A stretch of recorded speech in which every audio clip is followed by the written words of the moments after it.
Well, Kelly's Court is back in session. On the docket today, the blonde bruiser, the blonde bombshell, and the interview that could land them both back in court.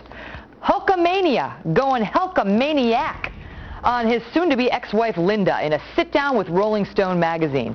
The Hulk admitting that he is considering killing his ex, saying he understands O.J. Simpson. Now, Linda's lawyering up against Hogan, a.k.a. Terry Bollea, that's his real name, the Hulk Hogan's, blaming their SmackDown divorce on his infidelity. Years of it, she says.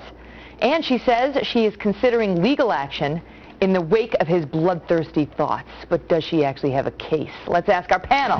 Defense attorney David Wohl and former prosecutor Jonna Spilborg. Good morning, panel. Good morning. Good morning, Megan. He sits down with Rolling Stone. We're trying to figure out whether this divorce is final or it's not final. Looks like it's not final. Looks like it's still ongoing. In any event, they've been fighting with the lawyers for years. The thing began back in 2006. Now he comes out in this interview with Rolling Stone and says he gets O.J. Simpson. He understands. He says you live half a mile from the 20,000 square foot home you can't go to anymore. You drive through downtown Clearwater. You see a 19-year-old boy, that's her boyfriend, driving an Escalade, your Escalade, and you know that a 19-year-old boy is sleeping in your bed with your wife. Quote, I totally understand, O.J. I get it. David, does that give her a lawsuit? He gets it. No, Hulkster, you don't get it. It doesn't give her a lawsuit, Megan, but this is just amazing to me. I've got a list of things for my clients to do to curry favor with judges. Wear a suit to court, be respectful of the judge, follow court orders, and initiating or indicating that you have empathy toward O.J. Simpson is not on that list. That's out of control. I mean, family law litigation, Megan, you have to understand, has more violence in it than all other forms of litigation combined. I mean, I've had clients, female clients, who have been severely battered, raped, killed in these type of custody cases. It is out of control. The judge should issue a restraining order, and he'll have to do anger management classes, probably have supervised visitation if there are any underage children. I mean, no judge wants to be the only judge to ignore something like this and have something tragic happen. I don't think it rises to a criminal threat, but in the civil case, in the family law case, wow, he's just done himself enormous damage. Really? Do you think so, Jonna? Do you agree?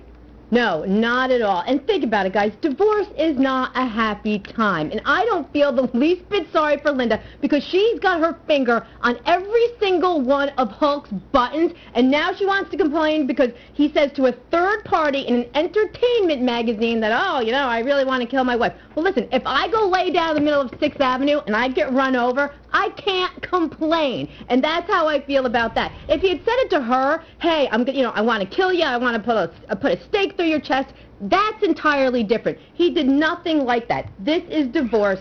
Get over it. Well, look, he came out, and TMZ tracked him down, as they are so good at doing with these celebrities, and got him to comment on this on camera. He's there with his new girlfriend and a guy who I'm guessing is his lawyer. Watch what he said. I spent 3 days with a writer from Rolling Stone talking about being positive and happy and walking in the Spirit of Christ. And then he asked me, well, why do you flip out? And I said, well, I didn't jump off the Empire State Building. I didn't buy a white Bronco. I didn't do the O.J. Simpson thing. I took the high road. So I guess that's a teaser to sell magazines. David, he says he took the high road by not slitting his wife's throat. Oh, what a guy. What a nice fella. I mean, come on. Megan, what was O.J. Simpson all about? What was that murder all about? You had O.J.'s ex, a younger guy, apparently maybe seeing each other. He went over to their house, and what did he do? You know what? A civil court found that he viciously slaughtered 2 human beings. Yeah. When you evoke something like that in a family law case, Megan, you're doing damage. I don't care what he says or what she says. This judge is going to take it very seriously. He is going to, if it goes to this extent, and she asks for the restraining order, Megan, they dish these things out like candy. It'll be dished out. It'll be a TRO. He'll have a chance to litigate it in court. But I'm telling you, no judge wants to be the one to ignore something like that. Well, Jonna, she says, her lawyer says that she's considering her legal options in the wake of this. And she came out and said, we've always maintained the fear. This is her representative. We've always maintained the fear that Linda has had to live with comes from the rage and instability, much too often associated with pro wrestlers. Linda and her family are taking these recent homicidal comments seriously. So she's basically saying, he's a pro wrestler, he's been violent, he's been unfaithful to me for years, and now I have to live with these ongoing threats. Why shouldn't I get a restraining order so that he can't come anywhere near me, or for that matter, my children if they're with me? I think that's a stretch. Hulk used to be a professional wrestler. Now he's basically a 55-year-old entertainer. I don't think he's pumping steroids like I think she's referring to the tragedy of Chris Benoit not that long ago. This is not that. They are in the middle of a heated divorce. And you know what? Hulk will probably say, you want a restraining order? You got one. I can't go near my $20,000 house anyway. You got your boy toy driving my car. I don't care as long as I can see my kids. Maybe he'll step up and do that, but this is not a threat. And he made a really good point. Put it all in context. Get the rest of that interview where he says, you know, I didn't go batty because. Yeah, and that's the part we're not hearing. Apparently he says he was talking about how he lives his life through Christ now and so on and so forth. But David, let me ask you this. Speaking of putting things in context, this divorce has been one of the ugliest Hollywood divorces we've seen in a while. They're based in Florida, actually. It's between Florida and California. But in any event, it's ugly. And apparently, according to his people, not only does she want half of his estate, he's worth $10 million reportedly. Not only does she want half of that, she apparently wants half of his future earnings as well. That's what we hear anyway. That's what's being reported. And that's what he's been objecting to all along. Will a judge look at this and say, look, this is just her overreacting in an effort to squeeze yet another dollar out of him and his estate? No, this is just him shooting himself in the foot, Megan. I mean, look, you can't do anything worse than make a comment like this in the national media if you're looking to curry sympathy from a judge.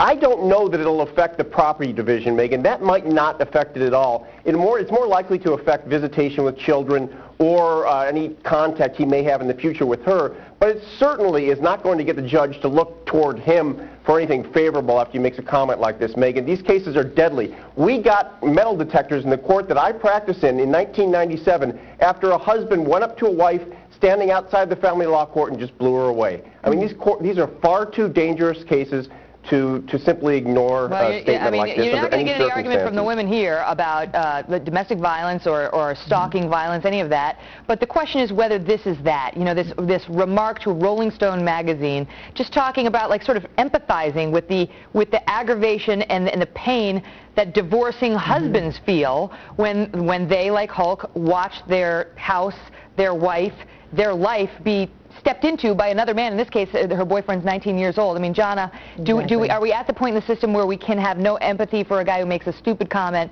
given the circumstances that he's under? No, the reality is we need to have more empathy. The judge should slap him on the wrist and say, don't say stupid things and get them taken out of context, and then look at Linda Hogan and say, go cry somewhere else. This isn't going to get you another $10 million. Yeah, well, I don't think there's another $10 million to give, although he's a rather successful gentleman. So we will see how it plays out in the courts. David Wohl, Jana Spilbor, always a pleasure. Thanks so much for being here. You bet, Megan. One final word for our viewers. What Hulk said was arguably threatening, but was not illegal, and certainly is not grounds for a restraining order without more.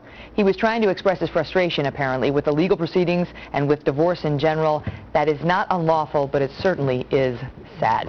13 minutes now before the hour.